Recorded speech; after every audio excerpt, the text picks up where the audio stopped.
नमस्कार, भक्ति टाइम्स में आप सभी का स्वागत है। आपके साथ मैं हूं आचार्य खुशबू शर्मा। राहु केतु, ये नाम सुनकर अच्छे अच्छे घबराने लगते हैं।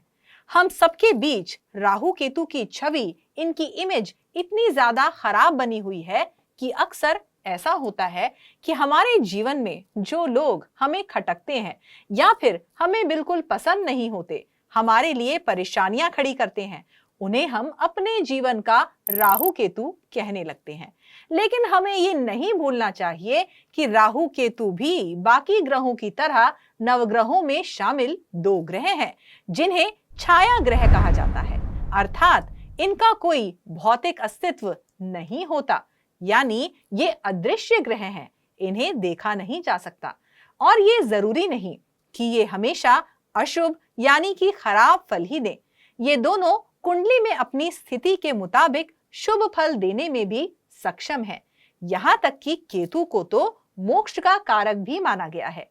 केतु व्यक्ति को आध्यात्म की ओर ले जाता है।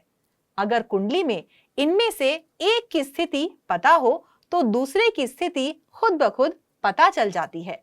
ये दोनों एक दूसरे से 180 डिग्री पर होते हैं। अगर कुंडली में इनमें से एक की स्थिति पता हो तो दूसरे की स्थिति खुद ब खुद पता चल जाती है।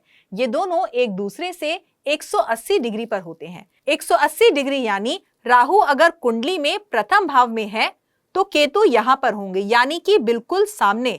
ये देखिए आप, ये 180 डिग्री पर, ये पूरा होता है 360 डिग्री और इसका आधा हो गया 180 डिग्री। तो राहु और केतु हमेशा आमने सामने आपको दिखेंगे। ऐसा नहीं है कि राहु यहीं पर होंगे और केतु यहाँ पर होंगे। केतु भी पहले भाव में हो सकते हैं और राहु जो है वो उसके ठीक सामने 7वें भाव में हो सकते हैं, और कुंडली में कहीं पर भी किसी भाव में ये दोनों ग्रह हो सकते हैं।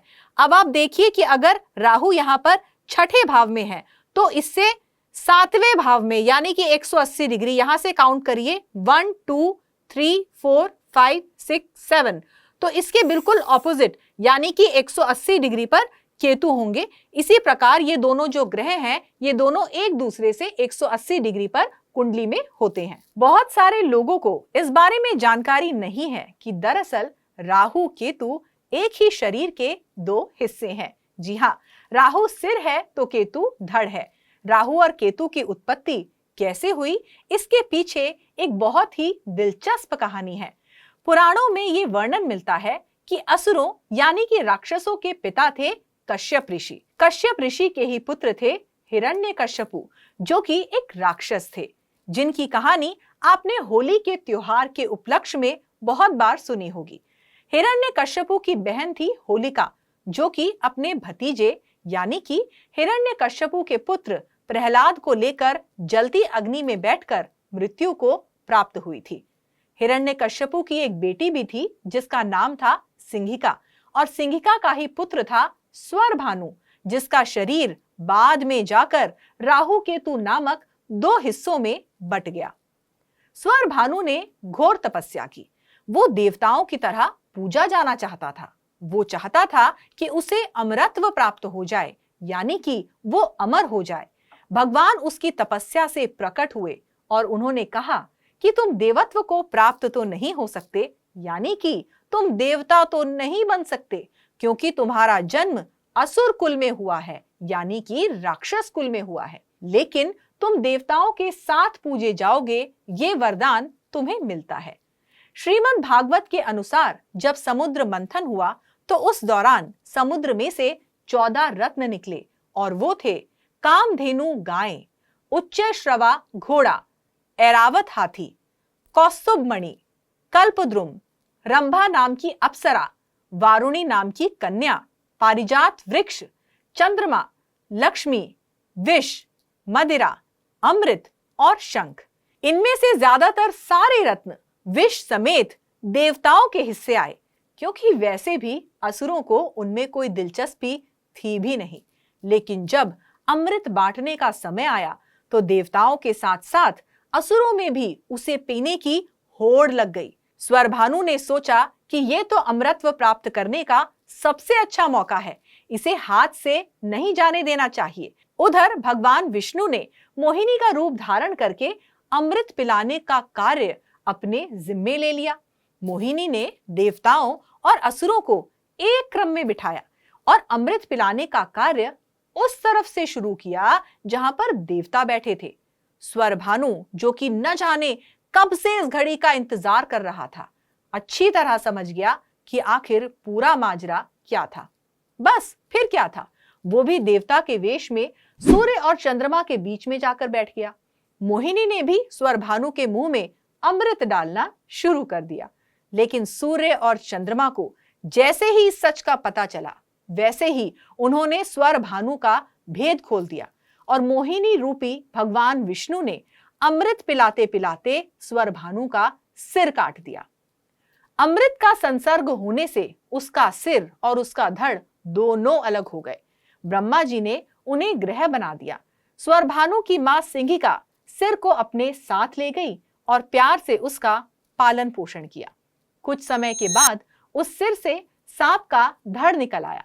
इसी का नाम राहु पड़ा। उधर मिनी नाम का एक ब्राह्मण धड़ वाला हिस्सा अपने साथ ले गया और उसने अपने पुत्र की तरह उसकी सेवा की। इस धड़ को भगवान विष्णु ने सर्प का सिर दे दिया। उस हिस्से का नाम केतु हो गया, जो अपने प्रयासों से और अपने पूर्व जन्म के कर्मफल के कारण ईश्वर भक्त होकर श्रद्धा का पात्र बना। क्योंकि सूर्य और चंद्रमा ने भगवान विष्णु के सामने स्वरभानु नामक राक्षस का भेद खोला था, इसीलिए ग्रह बनने के बाद भी राहु वैर भाव से पूर्णिमा को चंद्रमा और अमावस्या को सूर्य पर आक्रमण करते हैं, जिसे हम ग्रहण या राहु पराग भी कहते हैं। केतु राहु का ही कबंध है, यानी कि राहु का ही सिर वाला हिस्सा है, जो कि राहु के साथ ग्रह बन गया। राहु केतु पहले तो एक ही शरीर में स्वरभानु के नाम से जाने जाते थे, पर ग्रह बनने के बाद मानो उनका पुनर्जन्म माना गया।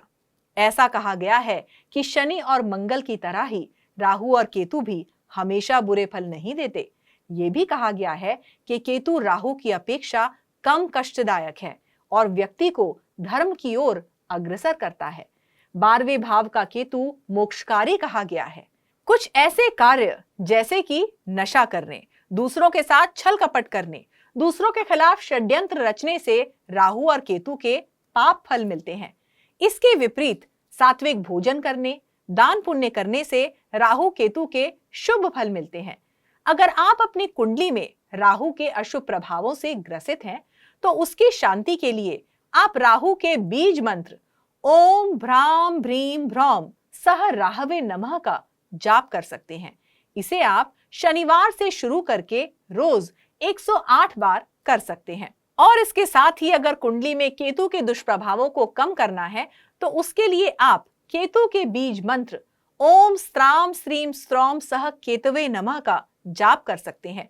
इसे आप मंगलवार से शुरू करके रोज 108 बार कर सकते हैं। तो आज के हमारे इस वीडियो में बस इतना ही। आपको हमारा ये वीडियो कैसा लगा, आप हमें अपना फीडबैक देना मत भूलिएगा। अगर आपको ये वीडियो पसंद आया तो इसे लाइक करें, शेयर करें और हमारे चैनल को सब्सक्राइब करें। नमस्कार।